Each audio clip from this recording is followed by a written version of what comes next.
Okay, ladies and gentlemen, we got a lot to talk about today, including even more hunter changes. Yes, you heard that right. The big Waylaid supply reputation adjustment, some very important data to look at after the patch, and so much more. My name's Sky from the Comeback Kids. This is your Season of Discovery news. Sit down, grab a cup of coffee.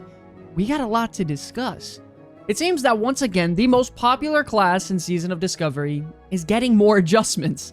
A class that's been previously tuned or changed almost every single patch or hotfix since the first day is once again getting some tuning. If you didn't know previously, the hunter pets were adjusted a couple days ago, targeting pet abilities that had little focus cost because they were dealing too much damage. Within hours after that patch went live, hunters were raving about how strong wind serpents were. Hunters in my guild telling me that their lightning breath ability was hitting upwards of 350 damage, which is really good for an instant attack considering it's coming from your pet.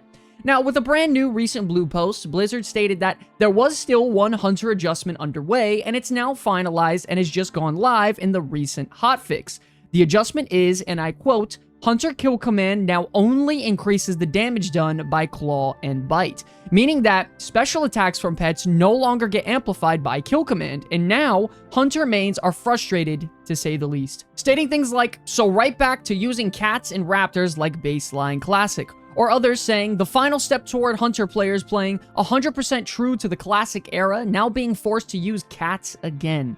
They are the only non-hybrid class, they should be top DPS, literally nothing else for them to do in the raid than damage. Now, I think we can all agree, ladies and gentlemen, that the Scorpion nerf the other day was definitely warranted, and the damage was really out of control, but to be honest, I didn't even get a chance to experience Wind Serpents against me or in PvE, it got nerfed that fast. Maybe instead of completely negating the damage increase for pet special attacks entirely, maybe they could have just nerfed it by 50 or 60% to at least test out an adjustment like that. I mean, this change definitely doesn't feel too good in terms of class variety and fantasy inside of Season of Discovery, and I think on top of it, they should try to buff up some of the other runes for Hunter, like Lone Wolf, Chimera Shot, and Carve, to try and flesh out some other of the specs, because Beast Mastery has been by far the best since launch day, and players are definitely going to be upset that their strongest and most viable spec is now nerfed and severely dropping in DPS.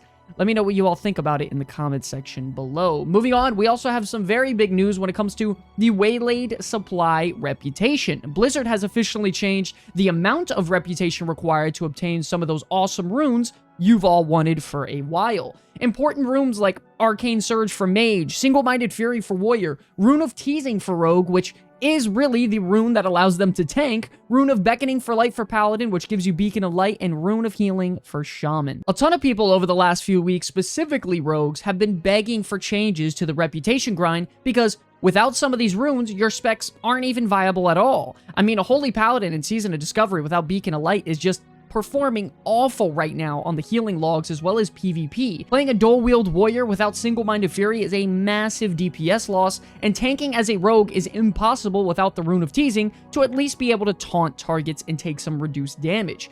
After this update, it immediately led people to Twitter to asking questions, with a user stating, I can understand that the reputation requirement of the rune is now friendly. After all, this is the mechanic of the season, but Honored has lost all of its appeal. It should still be compensated to still want to go up to Honored inside of Phase 1. Josh Greenfield, also known as Agrind, replied stating, we actually do plan to add some interesting things to Honored very soon, so sit tight for that. Mostly just wanted to get the adjustments to when you can get the runes out first, and then we'll look to add more stuff shortly. Don't forget, ladies and gentlemen, at Honored rank, you get access to some pretty exclusive patterns and plans for your professions, as well as a 12-slot bag available for purchase also. I definitely think that they're going to be adding more rune slots as well to the reputation grind in the later phases, so it definitely isn't a bad idea to start grinding out some reputation. Maybe for the 40 tier, the rep requirement for the next set of runes is going to be Honored, Tier 50 goes up to Revere, and lastly, at level Tier 60, it finally goes up to Exalted. Also, if you're looking for some more clarifications on class and race combinations inside of Season of Discovery,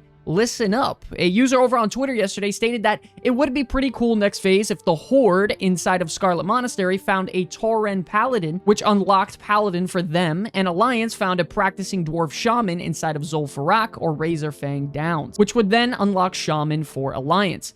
Josh Greenfield, also known as Agrin, replied saying, "I see this question asked a fair amount, but being real, this is simply out of the scope for Season of Discovery. It's not just spawn a few trainers and check a few boxes in the game editor. It's a pretty large undertaking and isn't where we can spend our development time this season." So pretty much that just confirms, ladies and gentlemen, that it looks like there is no chance of there being additional race or class combinations inside of Season of Discovery.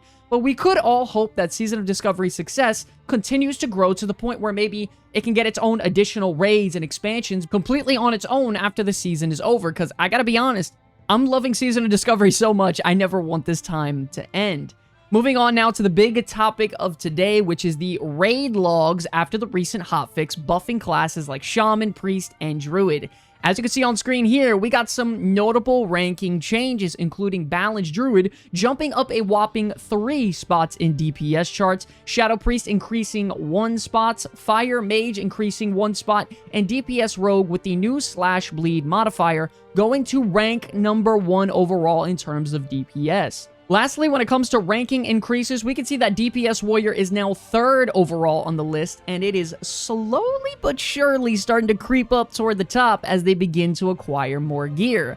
Some notable ranking decreases include Frost Mage dropping down 3 levels, going to the lowest DPS in the entire game, Marksman and Melee Hunters dropping down 1 rank individually, and Feral Druid and Enhancement dropping a rank as well. Finally, class specializations that stayed the same in terms of ranking comparisons include Ret Paladin, Warlock, and Elemental Shaman. The absolute highlight by far of the hotfix, though, easily has to go to the Balanced Druid shooting up in terms of DPS. The highest damage output previously for a Balanced Druid was 79 DPS, and that was the rank 1. Now, as you can see from the logs on screen here, their damage now goes up as high as 130 DPS, nearly doubling their damage output since the previous patch. All those Druids complaining about how Star Surge wasn't hitting hard are now doing nothing but bite their tongue, with Star Surge hitting for, on average, over 300 damage every time you cast it on a minor 6-second cooldown. And this shoots up Star Surge to their number 1 DPS ability in their entire rotation. Shadow Priest saw some increases with their overall DPS, increasing by about roughly 35, with their newly buffed Void Plague taking their top damage per second spot, dealing about 20 DPS entirely on its own, and Homoculi increasing from about roughly 300 damage total to now 900 damage. Shadow Priest didn't perform as well as Balanced over the last 24 hours, but it really is amazing to see some of these underperforming specializations playing better inside of BFD due to the Classic team paying attention and being aware that they're not performing well. Shout out to them. Lastly, we have a quick topic over on the forums about how this player is stating PvP is hot garbage inside of Season of Discovery. It's so wickedly unbalanced, it's full on trash. Clearly, the devs do not do so much PvP. No version of WoW has been this dumb. I just want to say quickly, ladies and gentlemen, do not expect Season of Discovery PvP to be balanced. We have mages healing, pets killing players on their own, Ret Paladins, Divine Storm, half-healthing people. It is an absolute balancing nightmare for these guys. I think that sort of thing fits inside of the theme of Season of Discovery, just because you gotta remember, we are level 25 in the very first phase, where every single class is missing so much of their toolkit, and I think it's kind of comical, to be honest, that all this is happening and some rune abilities are just way stronger than others. The only thing I will say, though, about PvP is that we desperately need a pre-made and solo queue option for Battlegrounds to help out the people who want to play with a full group, and then people who want to play simply on their own. It sucks so bad when you queue up just to try to chill out in Warsong Gulch and go up against a pre-made inside of Discord that whoops your guys' butt. Nothing feels worse than getting steamrolled by a pre-made, so hopefully they make those changes as well. Moving on now to your community comments from our previous video, which got nearly 2,000 likes on the channel from all of you guys. I would just want to quickly say thank you so much for supporting the algorithm and pushing us to be the best Season of Discovery content creators that we could possibly be. Starting off, we have Uniform stating, "I appreciate them looking at classes falling behind. The issue I see is them having to go back and correct these changes after new phases are released, when those classes are currently operating without significant portions of their toolkit and will become the next Scorpid Hunter issue. I think it's so funny that you say this because classes like the Elemental Shaman getting Overload up to 50%, Balanced Druid acquiring about a 20% damage increase, as well as Moonkin Form, Shadow Priest getting a 40% shadow damage increase. All three of these specs I expect to skyrocket to the top of the damage meters next phase, and everybody knows that all these classes don't even come online and even optional until later on in the game. So it's going to be really interesting to see how the Classic team pulls back on some of these changes to make these classes not too broken later on. We also have Jeff Topix stating, what do you think about more quality of life improvements like flight paths, mailboxes, guild bank, etc.? I personally love the idea of all these things being implemented inside a Season of Discovery, because if you're looking for a no changes classic style gameplay, that's not what Season of Discovery is at all. I would love more graveyard spawn locations so you don't have to run so far. I would love mailboxes, flight paths, so I could travel across the world and have more convenience easily. A big one, what about a guild bank system? I am so sick and tired of having to store all of my materials to help some of my guildies inside of my alt level 1 characters and using them as like a piggy bank. Maybe increasing the amount of quests you can carry from 20 to 30. And my personal favorite would be dual specialization. Having all these runes at the ready has me at the edge of my seat to try and test out new builds constantly. So hopefully the developers can add maybe a couple of these to smoothen out the gameplay style just a bit more. We also have Lockout6896 stating that he really feels like the bots and gold selling are ruining Season of Discovery. The price in the first week were fair and good, and now I see the same few people buying everything out and reselling it for multiple gold increases. I will say I do have to agree on the botting situation, and it's kind of out of control. Most of the materials on the auction house have been absolutely tanked in price because of how saturated now the market is, but I will also say that Blizzard is cracking down on it big time, and I've gotten a ton of messages in return from the Blizzard developers confirming my reports and banning those players, so hopefully things continue to get better. A couple of really funny comments to wrap this up we got were Ouch21 stating that Hunter nerfs round 4, let's go. And this cracks me up so hard because it's now actually round 5. Hopefully he comments that same thing. This poor class has been getting gutted every single patch. And then you have Corey P360 stating, don't you dare touch Warriors. Thank you. And I'm telling you guys right now, I'm warning you, Warrior is sneaking up to that top DPS spot and no one wants to believe me. They're gone up 3 spots in the last 2 weeks.